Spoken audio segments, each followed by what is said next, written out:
परमात्मा की संपूर्ण सृष्टि सहज, सरल और सुंदर है। मनुष्य इसी सृष्टि का श्रेष्ठतम अंश है। स्वाभाविक रूप से हमारा जीवन भी सहज और सरल है। प्रयास ये होने चाहिए कि हमारी स्वाभाविकता बनी रहे।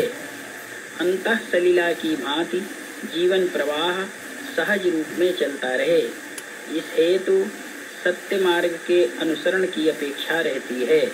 निरंतर प्रगति पथ पर बढ़ते रहने के लिए सरल सच्चे जीवन की अपेक्षा है। राग द्वेष और स्वार्थ की भावना हमें कुटिल बनाती है। हम कुपंथ पर चलने को उद्यत होते हैं, किंतु इसका परिणाम सुखद नहीं होता।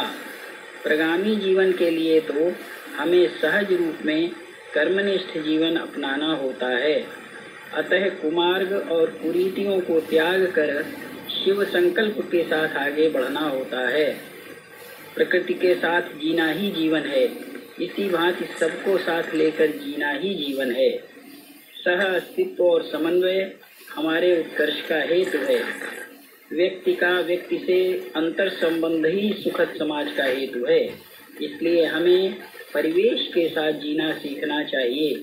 यही कारण है कि चिंतनशील लोग लोकोपयोगी जीवन व्यतीत करते रहे हैं।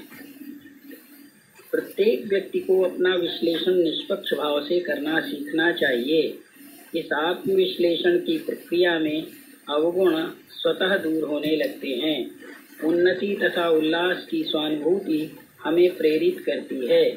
जीवन में शुभ संकल्प का होना हमारे कल्याण का हेतु है। कुटिलता कदापि ग्राह्य नहीं है, अपितु सहजता और सरलता नैसर्गिक गुण है। जीवन शाश्वत है और खुशियों से भरपूर है।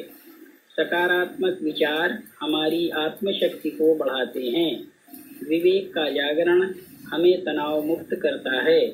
स्वार्थ और अहंकार के वशीभूत जो उन्माद रहता है, आत्मीयता का भाव उसे समन्वय और स्वीकृति में बदलता है। सद्भाव हमें स्नेह और भाईचारा बढ़ाता है। निरासक्त भाव सेवा भावना लाता है। मानसिक और शारीरिक शुद्धिकरण में विचारों का बहुत बड़ा योगदान है। नकारात्मक विचारों से दूर रहने का अभ्यास आवश्यक है। इसके लिए जीवन पर विश्वास करना होता है। स्वयं की स्वीकृति करनी होती है। परिवर्तन के लिए इच्छा शक्ति को जगाना पड़ता है।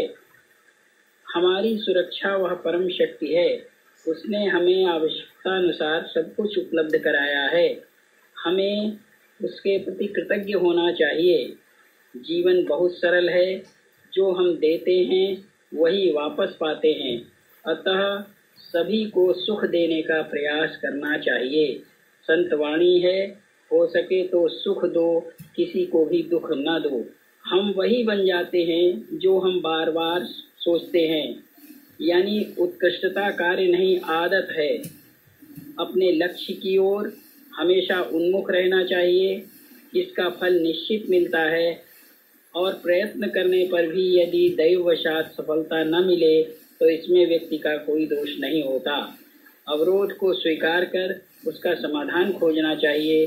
सोच बदल कर हम सचेत रहें तो तनाव नहीं होगा। जीवन की मौलिकता को पहचानें और स्व आश्रित बने।